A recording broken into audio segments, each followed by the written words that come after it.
What is up, everybody? This is Wrestling News Live 5. My name is Adam, and I have a very special guest today. I'm being joined by Nick the Greek. Hello. How you doing tonight, Nick? I'm doing okay. I have a little bit of a cold, but otherwise I'm okay. All right. That's good. Mm-hmm. And tonight we're going to be debuting. We are kind of debuting a new feature on this channel. We're going to be doing a review of the New Japan New Beginning in Sapporo Night 1. So we're going to be going match by match, running it down. And this is the first ever New Japan review on this channel. So how do you feel about that? That we're doing a New Japan review, not a WWE review for once. You're talking to me? Yeah. Yeah. Well, this is gonna be cool. I think. I've fallen in love lately with New Japan, and I will admit that I'm a newbie to New Japan. I mean, not that I haven't known about it for a while, but to actually have a subscription and to be actually watching these matches in detail and trying to keep abreast of it, it's I don't know. For me, it's been exciting. Yeah, same here, definitely. I've kept up with New Japan for a while, but just very kind of casually. Not really anything hardcore, but yeah, recently I've been keeping up more closely with the New Japan World app, and I'm very excited to be following New Japan. I guess you can say I sort of feel more of like a hardcore New Japan fan now than a casual New Japan fan, which is a good feeling. Agreed. Yeah. So we're going to be reviewing just night 1 of this 2-night pay-per-view in Sapporo. This pay-per-view, in my opinion, had a little bit different of a feel than other New Japan pay-per-views, say like Wrestle Kingdom, which obviously like is their WrestleMania. This one to me, and I'm just going to say like right off the bat, I did enjoy this pay-per-view on a whole. But to me, it kind of felt like at least night 1, or at least the beginning of night 1. It did pick up later on, but it felt to me more like a Saturday night's main event, or like a in your house pay-per-view. Remember those in your house pay-per-views from the 90s where they're like, we're giving away a house. This with Todd Pettengill, yelling on TV, and Sunny basically just being Sunny and showing her boobs. But this to me, we didn't see a lot of big, I guess you can say, like huge matches like we saw on Wrestle Kingdom. It didn't feel like a filler pay-per-view, but it was kind of like okay, this is our between big pay-per-views pay-per-view. I hear you. I think you hit the nail on the head when it kind of feels like in your house pay-per-view or Saturday night main event feel. It's not quite a big 4 pay-per-view, and it isn't quite even, what would you say, even a regular pay-per-view out of the year in, let's say, WWE, back when they only did 12 pay-per-views a year. But it does feel like a step up from a Monday Night Raw. So I guess because from what I understand of New Japan, they don't do weekly shows. I guess this is what they do between their big shows. Right. Mm-hmm. Definitely. All right. Mm-hmm. So what do you say we run this down match by match? Mm-hmm. In our opening match, we have Unbreakable Michael Elgin taking on Katsuya Kitamura, who is a young lion. And this was part of a trial series. So Katsuya Kitamura trying to, I guess, make his way in New Japan and trying to prove himself against Unbreakable Michael Elgin, who is a veteran in not only New Japan but Ring of Honor as well. He's won the Ring of Honor title, I believe. at least once, I believe once. Um, so this was the opening match. What did you think of this match? Well, I was actually impressed with Katsuya Kitamura, and I also enjoyed this match because it allowed Michael Elgin to show what he can do, because he, in my opinion, is an underappreciated worker in this business. And so I'm not sure if Katsuya Kitamura did well because of Michael Elgin, but I felt that these two worked well together. Having said that, though, I do feel that there was a bit of greenness to Katsuya Kitamura. Um, he seemed awkward in some of his movements at times in the ring. Um, but I do like the strong style that he works. He needs to get a better gimmick than having that vampire teeth that he has. Mm-hmm. He kind of, and not only that, it seems to have a pretty plain gimmick. It's like I'm a Stone Cold with hair and vampire teeth. Right. Yeah. Yeah. So yeah, but he's a hoss. I mean, he's the type of guy Vince would love to have on his roster. So, and to be honest, I'm not opposed to hosses if they can go in the ring. In fact, I think hosses that can go in the ring are better in general than high flyers, even though I adore high flyers. But usually you get lighter weight people who are better workers, but there are notable exceptions. But that's my 2 cents on the matter. All right. Yeah, you definitely said it when you said that this was kind of the Haas match, because Kitamura is definitely a Haas, and yeah, I totally agree that Vince would see this guy and be like, "Look at him! Look at the muscles on him!" And Michael Elgin too. I mean, Michael Elgin. I don't remember him. I could be wrong, but I don't remember him always being this big. For some reason, he just looked bigger than I remember him seeing him from a couple of years ago. I haven't really been keeping up with Michael Elgin recently, but him and Kitamura in this match, like with the shoving matches in the shoving match in the beginning, was kind of like, I'm going to run into you chest first, and you run into me chest first, and this is the show of strength. It kind of reminded me of like back in the 80s when the Warlord would take on like Hercules Hernandez or the British Bulldog. This definitely reminded me of like those type of matches. So Michael Elgin actually beat Kitamura, which was a little bit surprising, considering that Kitamura is a young lion. But I feel like he did get over in this match. I feel like even though he lost, and he's actually 0-2 now in New Japan, I believe, and he lost to Jay White in the first match. But yeah, I was a little bit surprised who went over, but again, I feel like Michael Elgin, and you said it as well. Michael Elgin definitely did do a good job of getting Kitamura over. I don't want to say he carried him, but yeah, he it was a decent match overall. What would you rate this match overall? Well, I know it's cheesy to use stars, but no stars. Fine, we'll make this a no star zone. So I think you want to star review. I'll go with. I think you use on your shows like a letter grade. So if I were to letter grade this match, I'd give it a C plus, a B minus, somewhere around there. That's pretty fair. I feel that's really fair. Mm-hmm. All right. So moving on, we have 6-man action. Tenzin, Jushin Thunder Liger, Nakanishi, and Tiger Mask beat El Desperado, Taichi, Taka Michinoku, and Izuka, and Kanemaru in a 6-man. This is going to be like the tongue twister review.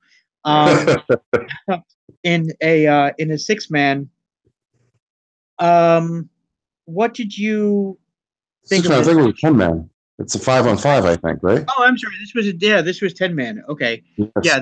this was a 10. You know what it was? There were so many 6-man matches on this pay-per-view. I sort of like I don't know. This was a 5-on-5. This was a 10-man match. Mhm. What did you think of this match? Can I use adult language on this podcast? Yes. It was a clusterfuck. Really? Yes, it was a class A clusterfuck. But Class A clusterfuck. yes, it was Okay. an entertaining clusterfuck. Um, it was messy but entertaining. If you can Okay. believe that. All right. To be honest, they should have opened the pay-per-view with this match, in my opinion. This is a great way, I think, these type of matches to get the crowd hot. So I was actually disappointed that they started with Michael Elgin and Katsuya Kitamura because it kind of breaks the convention of the type of match you want to start a pay-per-view with. You want to usually start a pay-per-view that gets the crowd hot, and usually matches with fast pace and um, spots galore usually get a crowd going, and you got that in this match. And of course, there was Jushin Thunder Liger in this match, which is one of the few older stars in New Japan that I recognize because I've seen him work in ROH and in TNA. I don't know if he ever did a stint in WWE, but I've seen Tiger Mask too. So it was an entertaining match. Like I said, a Class A clusterfuck. And Taka Michinoku. Yeah, that was a trip down memory lane to see Was that that? too. Yeah. Um, I totally agree that they should have opened with this match. Mm-hmm. This was the match that would have got the crowd hot. Now, I'm Mm-hmm. not saying that Elgin and Kitamura didn't get the crowd hot. They the crowd was alive during that match. Mm-hmm. But this match should have been the opening match. Mm-hmm. I felt like again, Jushin Thunder Liger, legend, Tiger Mask, uh, and Taka Michinoku, all recognizable names.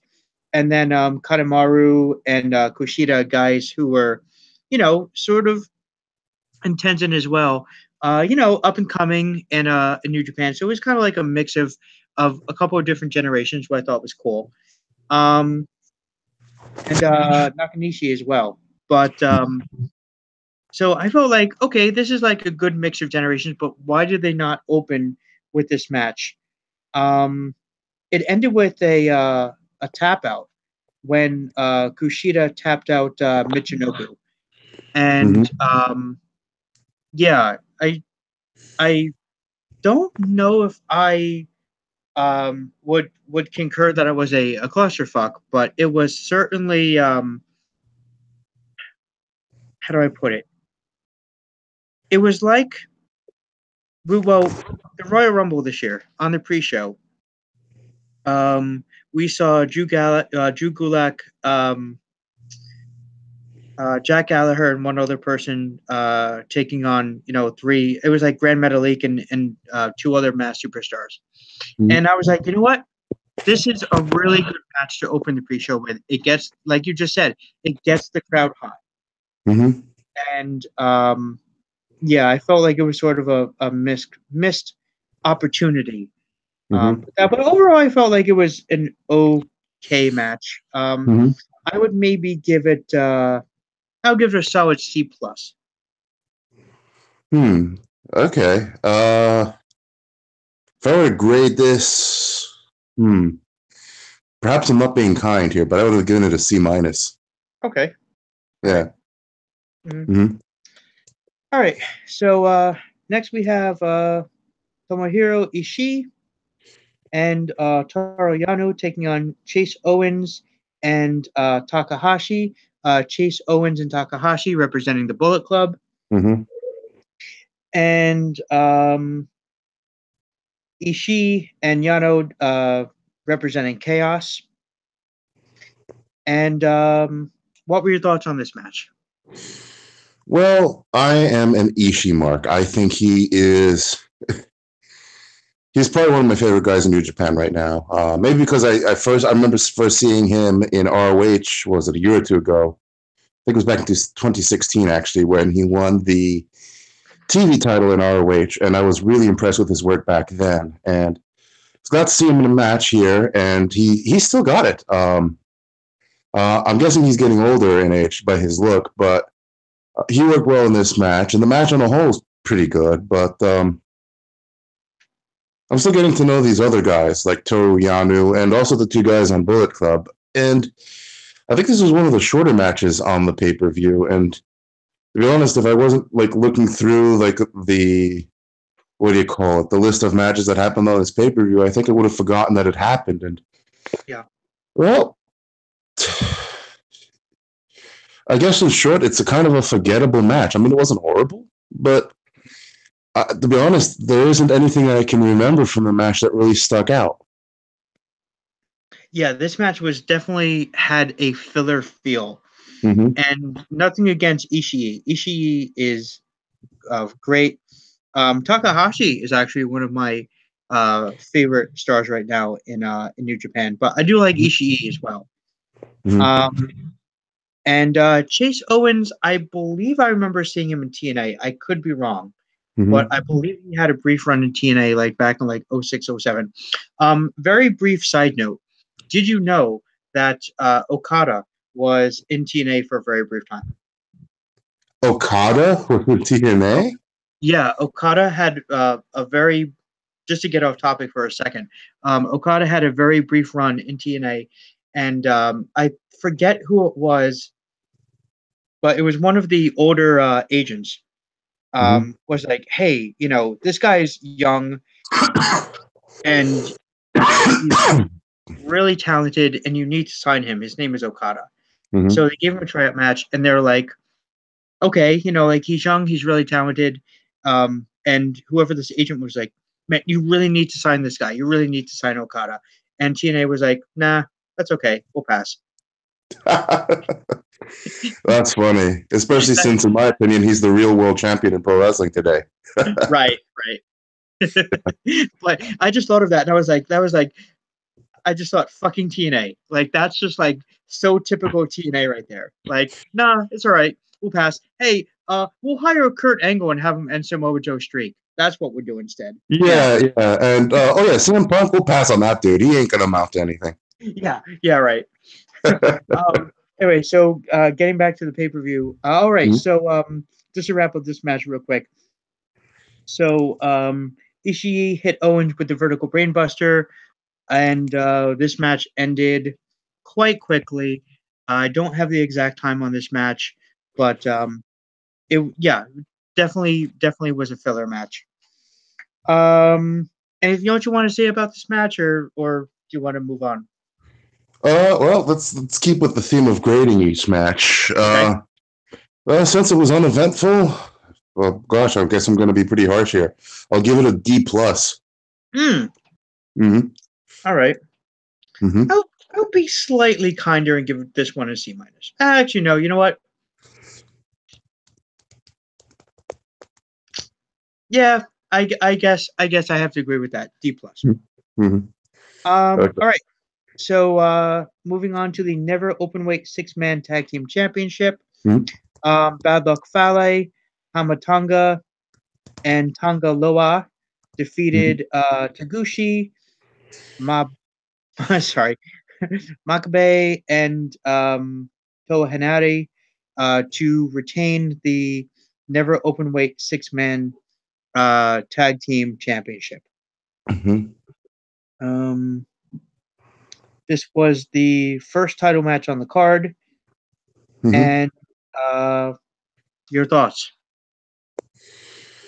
Well, it was interesting for me because I was getting a chance to understand some elements of the Bullet Club that isn't the Elite, because I've become very familiar with who the Elite is, but they aren't the totality of the Bullet Club. And so seeing these other members of the Bullet Club in action was pretty entertaining. And, you know, this 6-man tag of Bad Luck Fale, Tama Tonga and Tangaloa really impressed me in their match.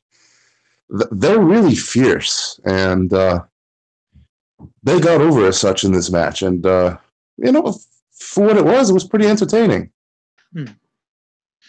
Yeah, I agree. I was familiar with Balak Fale, not as familiar with Tonga and Loa, although I was aware that they were part of the Bullet Club, but not really too familiar with their work. I am a big Balak Fale fan. I love his gimmick. I love his like underboss gimmick. I love that he sort of has like this Sopranos type of feel. He definitely has like it's it's kind of like if I could make another TNA comparison, it's like main event Mafia done right. Oh, I see. Yeah, so like these guys are the bruisers of the Bullet Club. And Tonga and Loa are definitely fierce, and Bad Luck Fale is definitely fierce. This match was it was entertaining. I felt like there was, a lot of not I wouldn't call it very fast paced action, but there was some cool spots in this match. Um, one of my favorite things is in the 6-man matches where one guy will, be pinning another, and someone else will come to break up the pin, and someone else will come in to stop that person from breaking up the pin, and we'll just have like, all of a sudden there'll be like 5, 6 guys in the ring. So there are some fun spots this match. It was definitely I felt like it was a fun match. I'm gonna be nice, and I'm gonna give this one. I'll give this one a solid B. You're being a bit more generous than I would. I was gonna say this was a solid C match.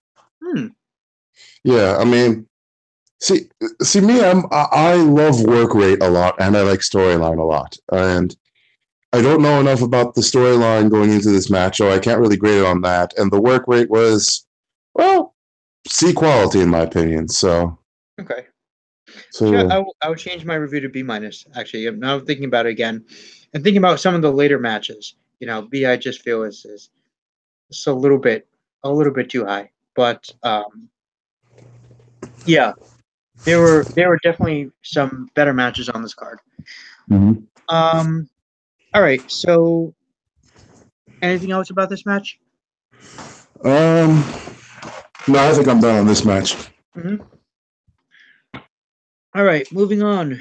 We have another 6-man match. This is like multi-man match mania. It's Cody, Marty Scurll, Hangman Page taking on my boy Kota Ibushi, David Finlay, and Juice Robinson. Holy crap! By this point of the pay-per-view, I was kind of like, okay, I love Cody. Everyone knows I love Marty Scurll. I'm a huge Marty Scurll fan. I have a Villain Club shirt. Hangman Page, and as I mentioned, my love for Kota Ibushi, and but by this point in the pay per view, I was like, another 6-man match, really? Oh, there was some decent commentary during this match, and you know what?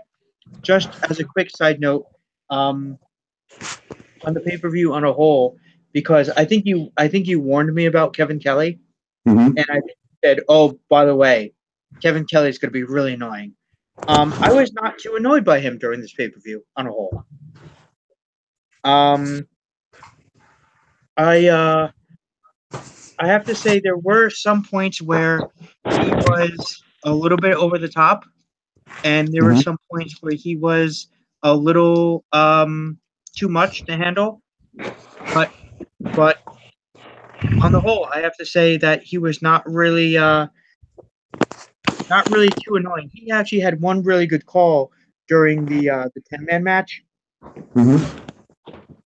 which was when after Taka Michinoku tapped out, Kevin Kelly goes, well, I guess that's enough evil for one day or something like that. And I was like, oh, that's a throwback to his WWF gimmick. Yes, And then there were indeed. indeed, and then there were other times where Kevin Kelly was just too much to take. Like there were times where he would be like, "Oh, I'm baby facing you right now," and I'm like, "Oh, stop using inside terms." Like I really hate that. I really and we talked about this before off the air. You know, taking a powder, he's taking a powder.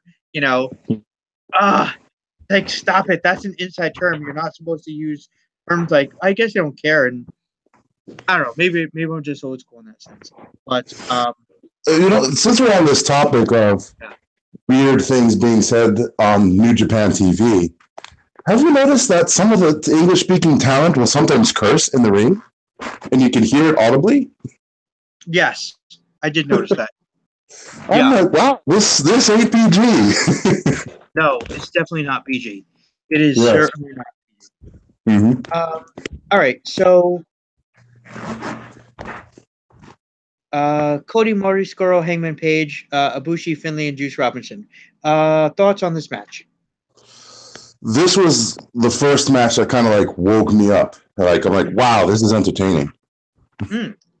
Maybe it's because I saw Cody and Marty Scurll, and I adore those guys.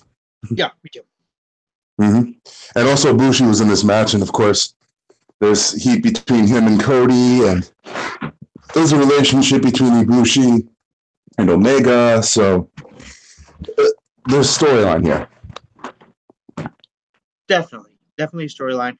I definitely enjoyed this match more than the Never Openweight match. What about you? Which match did you enjoy more, this match or the Never Openweight match? Well, so far, in terms of all the matches we've reviewed, this was the best so far. Yeah. It's not the best night. It's not the best match of the whole pay-per-view, but of what we've covered so far, this is the best match. I completely agree that this is the match of the night up to this point. The only thing is, if I were booking this, I probably would have put a match between the two 6-man tags, because it just felt like I would have maybe put the Ishii and Yano match versus Chase Owens and Takahashi match between these two matches. Of course, then you run the risk of having two Bullet Club matches back to back. But I just felt like it was a very entertaining match. I really enjoyed this match. And like you said, there was great storytelling, especially between Cody and Ibushi. And then we had Cody taunting Ibushi after the match. But I definitely enjoyed this match. Out of all of them, the most so far on the pay-per-view. Hangman Page actually got the win in this match. I was kind of surprised. He won with a rite of passage on Finlay, and I was like, wow, that's wow, Hangman Page, not Cody and not Marty, but Hangman Page got the cover in this match. I also loved the storytelling in this match that was between. Well, actually, it was after the match. Cody walked over to Kevin Kelly and asked if there was any trouble with him and Kenny Omega, and Kenny goes, "Kenny Omega is the leader of the Bullet Club. God bless America, and God bless Kenny Omega. I love him." And and then he starts walking away, and as he's walking away, like he's not on the microphone anymore, but like the camera mic picks him up, going, "I love Kenny Omega," and like it's just kind of like, okay, they're definitely driving home the point that there's trouble with Cody and Kenny at this point. Yes, it's good foreshadowing. Good foreshadowing, very good foreshadowing. Who knows? There might be more trouble within Bullet Club than we think. Yeah. But I really enjoyed this match. Even though it was like, okay, another 6-man match. I enjoyed it on a whole because it just had good storytelling, cool spots, and yeah, I'll give this one. What do I want to what do I want to give this one? Well, I gave the last one a B minus, so you know what? I'll give this one a B. Yeah, I agree with you. I'd give it a solid B. All right, cool. Mm-hmm. All right, so moving on. Mm-hmm. Finally, we have another singles match. This is the no, I'm sorry, it's a tag match. Yep. Um, In fact, I think there's only one. No, I think there's only two singles matches on the whole pay-per-view, yeah, I or at least believe for you're night right. one. Yeah, Mm-hmm. yeah, and I kind of, in a way, like I know I bitch about it, but in a way, I like it because you get that sense of okay, we're going to get everybody on. You know, Mm-hmm. we're gonna get everybody, as many people on the pay per view as we can. Um, so this match was Tetsuya Naito and Takahashi taking on Yoshihashi and Will Ospreay. Uh, Yes. Yes. I was a little bit surprised to see Naito in this match because he's working a program or will soon be working a program with what's it called, Chris Jericho. Mm-hmm. So I was kind of like, really, Naito is this far down the card? Okay, um, that surprised me a little bit. But then, of course, when I realized that, well, Okada is in the next match, I was like, okay, this is not a normal pay per view. It's also night one of a 2 night thing. Mm-hmm. So I was like, okay, this is not a normal pay per view. This is um, like a special event type of thing. Um, Yes. so so when I saw that Naito was this far down the card in the beginning, I was like, oh, a Naito match already. Interesting. Mm-hmm. Okay. Mm-hmm. Um, so Naito um, pinned Osprey in this match, and Naito kicked Osprey, and Takahashi hit with the super kick. Um, really cool spot after the match where we saw the guardrails falling down and the Mm-hmm. Young Lions getting involved. Um, and then there was a little bit of a after match brawl. But before we get to the brawl itself, what did you think of this match? The work rate was great. We really got to see everybody's strengths in this match, especially Tetsuya Naito and Will Ospreay. They both wowed me in this match. Mm-hmm. Mm-hmm. And uh, I'm not even sure if this feud's over because there seems to be some sort of heat between these guys. So we'll see where they take it from here.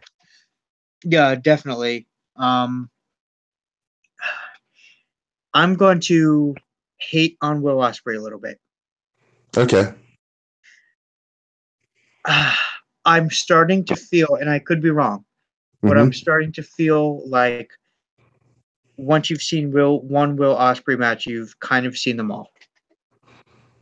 Maybe. To be fair, this is only the second ever Will Ospreay match I've ever seen. The Okay. first one being his legendary match that he had, what was it, a year or two ago with Ricochet in New Japan in that tournament. Great match. Yeah. But wasn't it, what's his name?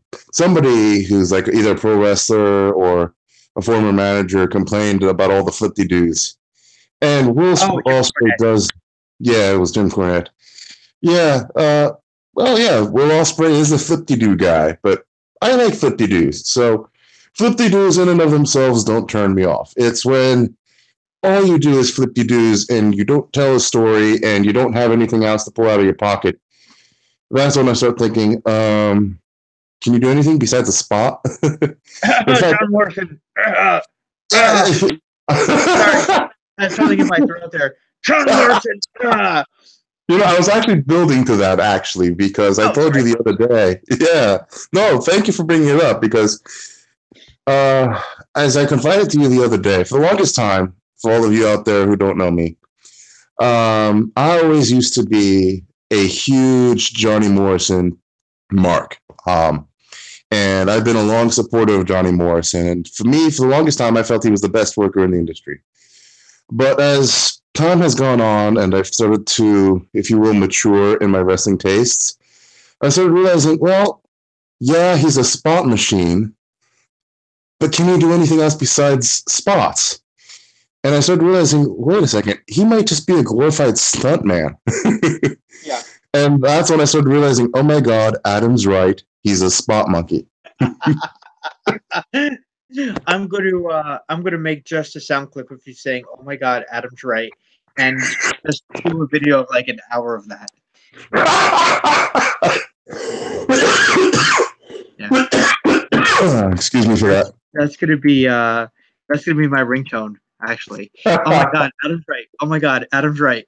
And it's just real. Oh wait, hang on, I'm getting a call. Oh my God, Adam's right. Anyway, so yeah, I totally agree that John Morrison is, and again, if you like this, there's nothing wrong with it.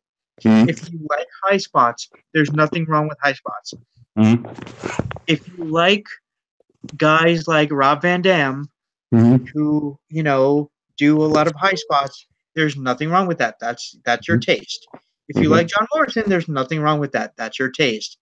Mm-hmm. But to say guys like that are great workers, my personal opinion, my personal taste, I don't think that they could hold a candle to guys like Okada and Omega and Naito Mm-hmm. and Tanahashi. Yeah. Yeah. So anyway, getting back to pay-per-view, getting back to Will Ospreay. What I liked about this match was, yeah, you had a little bit of flippy doos during this match. Of course, Ospreay doing the flippy doos, but then you also had like the strong style Naito and Takahashi, sort of, especially Naito, working strong style against Ospreay, stopping him with kicks and stopping him with strikes and stuff like that. So he couldn't get a lot of those moves off. In fact, there were times where Will Ospreay would go to the top rope and Naito would just like run up and just hit him with the kick. And I'm just like, okay, well, that's how you get Ospreay to stop doing flippy doos, is you kick him in the head. So yeah, that's I definitely not hating on Will Ospreay. Don't mean to hate on Will Ospreay, but I've seen a few Will Ospreay matches now, and I'm just starting to feel that this guy is, Captain Flippy Doo, and there's nothing wrong with that because I'm a Flip Gordon fan, who's a ROH wrestler. I like Flip.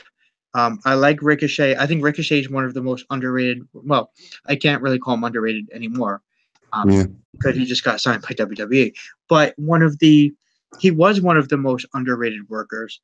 I'm a fan of guys like Ospreay and Ricochet, but I how do I put it? I'm hoping that Ospreay adds more to his arsenal as time goes on. I hope so too. All right. So, anything else you wanted to add to this match? I think now would be a good time to give our letter grades of this match. Okay. You want to go first, or should I? Sure. All right. I think this was a solid B+ match. Wow. Okay. The only reason why I'm going to give it a B- is because at this point I like Naito and I like Takahashi, but I was kind of a little bit, how do I put it? I was starting to get a little bit burned out on like the tag matches and 6-man tags and everything like that, and it was kind of like match after match, more like multi-man match after multi-man match. And again, there's nothing wrong with that because it gets everybody on the show. It gets everybody on TV, which is a good thing. You have a pay-per-view, you want to get as many people on the card as possible. Everybody gets paid. But I was just kind of like, okay, can we just get on with it at this point? So good match, but the flippy dudes and kind of like the all right, let's get to the meat of this pay-per-view by this point.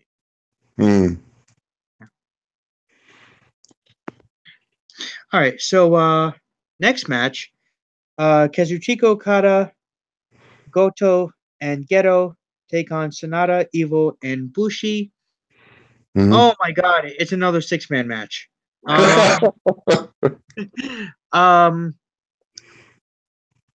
What did you think of this match?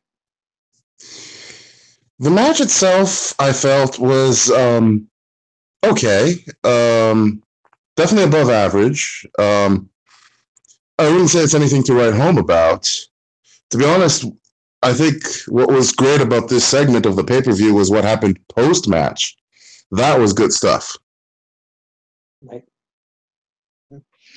Yeah, the post-match stuff was definitely the high spot of the match. Again, I was like, I was not surprised at this point when Naito was in the previous match, because it's like, oh, now the world champion is in this match. It's kind of like, oh, the world champion is in this match, and he's in a 6-man match. So yeah, this match, at this point I was starting to get the feeling of this is definitely still I don't want to say it's the undercard, because obviously the world champion is in this, but you definitely got the feeling of like, oh, this is you were reminded, not that you got the feeling of, but you were reminded this is night 1 of night 2. Night 1 of 2 nights of a night 2 night. So I enjoyed this match on a whole. I felt like it was an entertaining match, but definitely the after match stuff was the meat of this match. So Sonata grabs the mic, and instead of responding to a scathing promo that that Okada cut on him, he just grabs the mic and tosses it and leaves. So Okada grabs the mic and he says, "Okay, you don't want to talk? I'm going to make you talk." And he goes after him, and I believe he what's it called? I believe he hit like a type of pile driver on him. It may have been a tombstone. Yeah, kind of. What's that? It looked like one. Yeah. And then he stuffed Rainmaker bucks into his mouth. Yeah, I think they call it Okada dollars or Okada bucks, something like that. Yeah, Okada dollars or something like that. Yeah, and boy, shades of $1 Million Man. You remember when Ted DiBiase used to beat his opponents, and then he would put the money in there, like $100 bill, in their mouth, and then Vince would be like, "That's real money." And yeah, way to get it over. Way to try to get it over, Vince. So obviously they're building towards a Okada and Sonata program, which I think is good overall, because Naito is going to be feuding with Jericho, and yeah, so I felt like I'm happy that Sonata got the rub. Mm. So, how would you grade this match? Um, I would say the match itself was a C plus, Mm-hmm. but well, I'd say the match itself was a C. Um, the including the aftermatch beatdown and the program with Okada that they're setting up for Sonata might bump it up to a C plus. Mm. Well, I'm going to divide it into grading this into two ways: the match itself and what happened post match. The match itself, I'm going to actually grade it at let's just say a B, because I actually enjoyed the match. Um, but the post match stuff I really loved. I thought it was great storytelling, and today I was actually able to see the what do you call it, the subtitles to what was being said, and I thought it was great. And so I'm actually going to grade the post match stuff for this match as actually an A minus. I think it's one of the highlights of this pay per view for night one. Hmm. Okay, Mm-hmm. cool. Mm-hmm. All right. Um, do you think that they might be feeding Sonata to Okada? Do you think that it's not really like going to be the next big feud for Okada, but just like a filler a filler, so to speak, until they find like the next big opponent for Okada? Or do you see this program going somewhere? I think it's just they're going to just feed him to Okada. I'd be shocked if Sonata takes the title off of Okada, because I'm thinking they're going to go for the 2-year reign with Okada. I really do. They're not that far from it. So I think they're going to keep it on him a little bit past the 2-year mark. And I'm thinking sometime towards the tail end of this year, somewhere like towards the tail end of the summer, or or maybe in their last pay per view of the year, Omega is going to win the title from him. I mean, that's what I feel like. In fact, if I were to make a call, they're doing, I think, late summer or early September, somewhere around there. They're doing a New Japan show in California. Hmm. How cool would it be if the main event at that is Okada defending his title against Kenny Omega, and Omega shocks the world and wins the New Japan title there? I think Omega is definitely ready. Mm-hmm. Um, I felt like the last time that they put Okada over in their series got Omega over in a big way. Mm-hmm.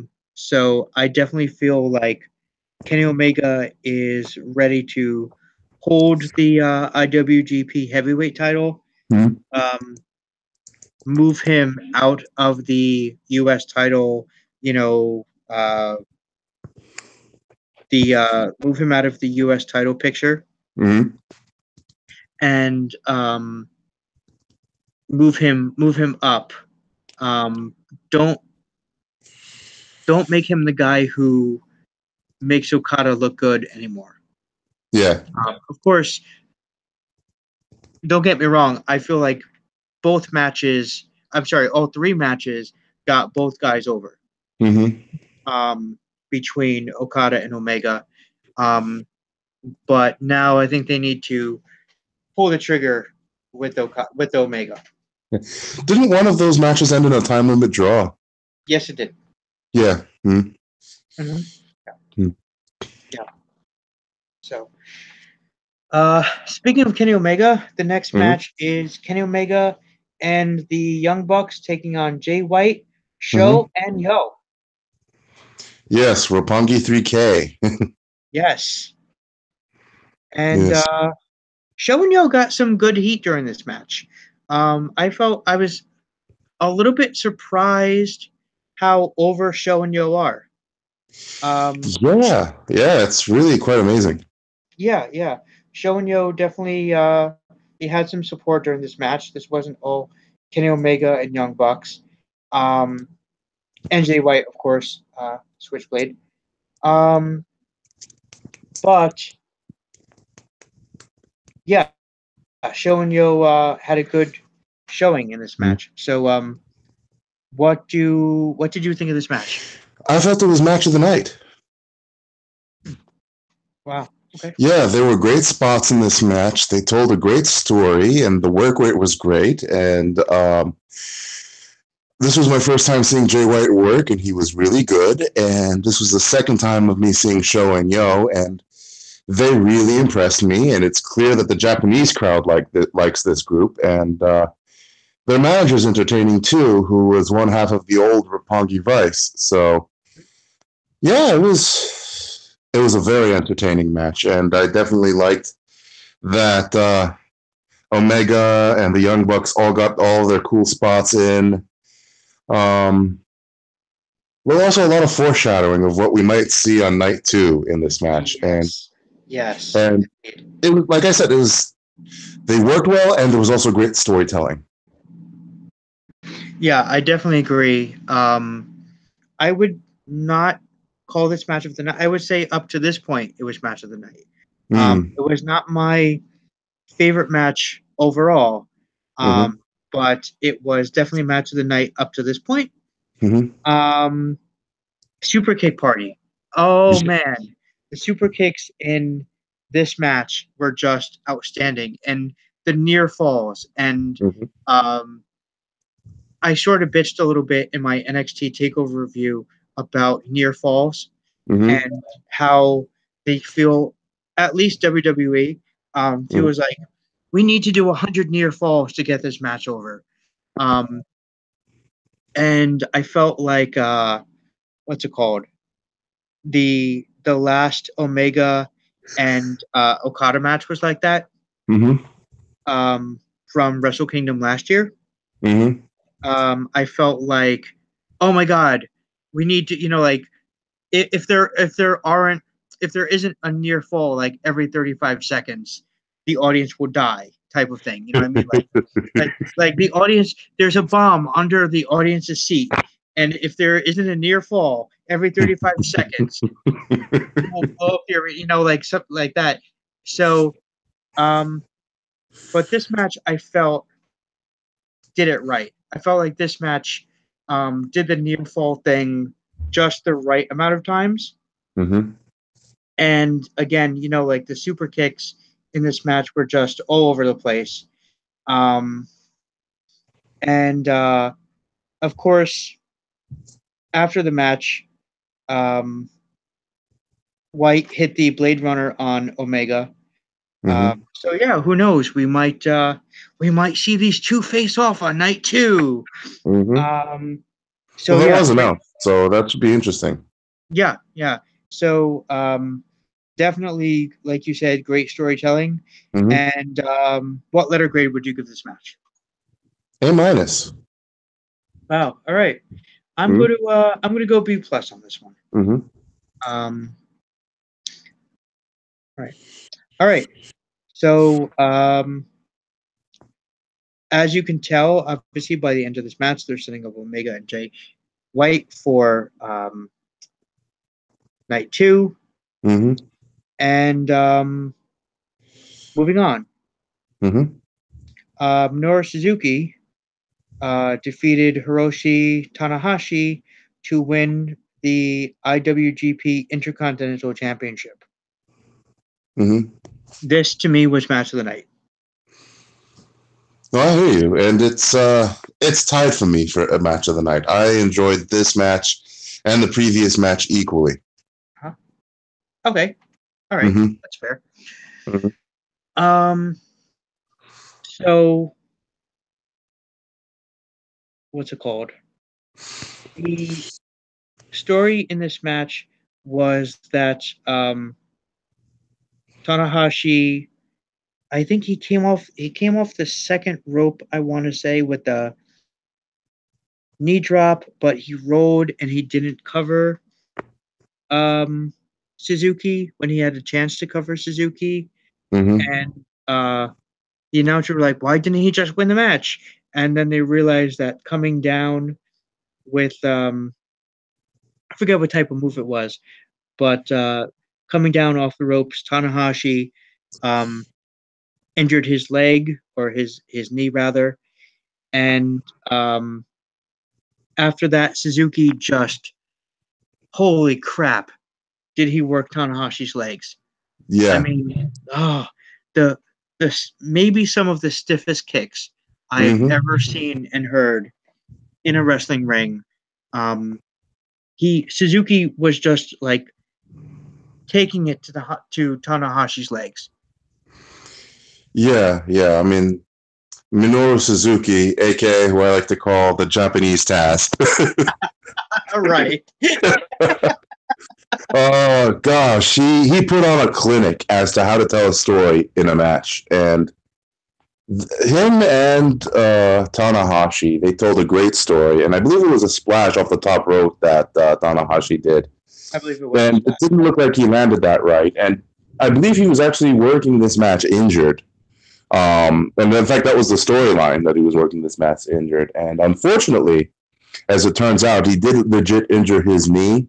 I don't know if it was the knee that they portrayed in the match as the knee he hurt, but one of his two knees he definitely hurt, and he's going to be out of action for an indeterminate amount of time. They know that he's going to be out for at least his New Beginnings tour, so that means at least past next weekend. But how much further beyond that, it's unclear at this point. But I, yeah, I mean, Minoru Suzuki, I mean, they really built him up as the badass in this match. Yep, Mm-hmm. definitely. Mm-hmm. Um, Great psychology, and this is just something I really, really miss from the main roster in Mm-hmm. WWE because we still get it in NXT. Mm-hmm. Um, but just the psychology in this match was just absolutely unbelievable. Eventually, um, Tanahashi was locked into a knee bar Mm-hmm. by Suzuki, and we thought that Tanahashi was going to tap out, but the referee was just begging, begging Tanahashi to allow him to stop it. Or I should say, Red Shoes. Mm-hmm. Um, Red Shoes was just begging was begging Tanahashi, saying, "Please, let me stop it." And it was kind of emotional in a way. Um, Mm-hmm. the ending to this match because you can sort of see um, a little bit, at least, the relationship, even though we didn't know that there was a relationship. Um, but the friendship between Red Shoes and Tanahashi, Mm-hmm. because it was kind of like he was saying, "Please let me, stop this. I care about you. I care about your career." I might be reading too much into it, but I care about your career. You're a big star here in New Japan. We don't want you to, um, have your career ended like this. And Tanahashi just being like such a baby face in this match. Like, oh Mm-hmm. man, like Tanahashi was just such a huge got over such a huge baby face. My friend calls him the Cena of New Japan, Okay. and I could definitely see it in this match because John Cena has like that never give up, never say die type of attitude, and I definitely saw that with Tanahashi in this match. Um, Suzuki definitely got over as a badass Mm-hmm. and just a monster heel. I can definitely see he's a little bit older, um, but if they wanted to give Suzuki a run towards the title next time, next time a babyface champion has it, I can definitely see Suzuki making a title run. Mm-hmm. Um, so eventually, this match ended with Red Shoes stopping the match. Mm-hmm. And at first, I was lukewarm to the idea. Mm-hmm. And then I thought, no, you know what? Not enough matches end this. Mm-hmm. And we actually, um, it was nice to finally see a match end this way because I sort of forgot in a way that a match could be ended with referee stoppage. You know, Yeah. not most of the time. It ends with the guy tapping out. Hmm. So yeah, it was definitely better than I had originally felt about the finish of this match. Hmm. How did you feel about the match on a whole? How did you feel about the finish? Well, like I said, it was tied for me as match of the night, and um, yeah, they told a great story, and yeah, I don't. They were definitely worked very stiff, and Tanahashi, my God, that man is a beast. He took a lot of punishment in this match, and he definitely earned my respect as a fan. And I can see now why he's a multiple-time IWGP World Champion. Hmm. And knowing that fact, it's nice to see that he had the IC title for a while to give some love to that belt. And I imagine Minoru Suzuki's going forward is gonna definitely continue in giving that title some rub. And yeah, I enjoyed this match. I'd give it a solid A minus. Mm, okay. You might be surprised by this. I'm going to give it a solid A. Wow. Yeah, this match was an A to me. Especially the referee begging Tanahashi to allow him to stop it. Mm-hmm. Great psychology. And did this match sort of bring back memories for you of maybe another match, say from I don't know, 1996, 97 WWF match? Are you talking about the Bret Hart Stone Cold match? Yes, I am. Yeah, it did feel like that. Yep. Yep. Mm-hmm. I But definitely instead, got the. No, you first. yeah, it definitely felt like that. It was a nice variation on a theme. We didn't have Tanahashi pass out. Instead, we just have the ref just stop the match, which is fine because you don't want to necessarily copy a thing perfectly. But sometimes a finish is something good to use again and again. And I mean, I wouldn't want to do what Bret Hart and Austin did all the time, but once in a generation, yeah, it works. Yeah, definitely. And I think enough time has passed between 1997 and 2018 to do it again. Mm-hmm. Like you said, once a generation, maybe even twice a generation, it's okay. And it wasn't too much of a copy Mm-hmm. because it didn't end with Tanahashi passing out. Mm-hmm. It ended with the referee just saying he can't take anymore. This needs to be stopped. Yeah. Yeah. Well, what do you think of this pay per view on a whole? Well, this is the first New Japan pay-per-view that I saw in its entirety. Granted, I only saw night one. I haven't seen night two yet, but for night one of a New Japan pay-per-view, I was entertained, and I was glad to go through it all. And if I were to give a letter grade to the entirety of night one, I'll give it a B. Hmm. Mm-hmm. Okay. I think that's pretty fair. Mm-hmm. I think a B is a very fair grade. I was entertained. Mm-hmm. Uh, there were a couple of low spots. Mm-hmm. But then there were spots where it picked up again. Mm-hmm. Um, like you said, the Cody Hangman and Marty Scurll match was definitely one of those pick me up matches. Mm-hmm. Um, so there were a couple of. It took you on a night. I felt like even though it was just night one, Mm-hmm. it took you on a nice ride.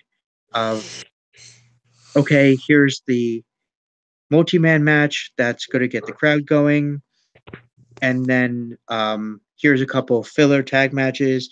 Back up to the um, guys who were known and loved, like Cody and Scurll and Hangman and Ibushi, moving over to Omega and the Bucks, and then of course closing it out with Suzuki and Tanahashi. Um, I think a B is a very fair grade because I felt like it took you for a nice ride. Yeah. Yep. All right. Anything else before we close out that you want to add to this pay per view on a whole? Oh, I just want to thank you for having me on tonight. It's been a pleasure. Well, thank you very much, Nick the Greek, for being on tonight, and I'm looking forward to doing re- New Japan or any other pay per view reviews with you in the future. So hopefully you come back and do this again. Um, well, and thank you very much for watching, for listening. If you like this video, please give it a like and subscribe. Leave your comments in the comment section below. Let us know what you thought of the pay per view. Follow us on Twitter at I've Got Till 5 and head over to Facebook. Give our like page a like as well and join our Facebook group. That is pretty much everything. Thank you again, Nick, for being a part of this. Um, please stay tuned to this channel. Coming up tomorrow night, I believe, we're going to do a review of Royal Rumble 1988. We're going back in time, and this is going to be the beginning of a new story arc. Doing a year in review. This year in wrestling is the name of the series, and it's going to be right here on this channel. And we're starting with 1988. Thank you again for watching. Thanks for listening, and we will see you again next time.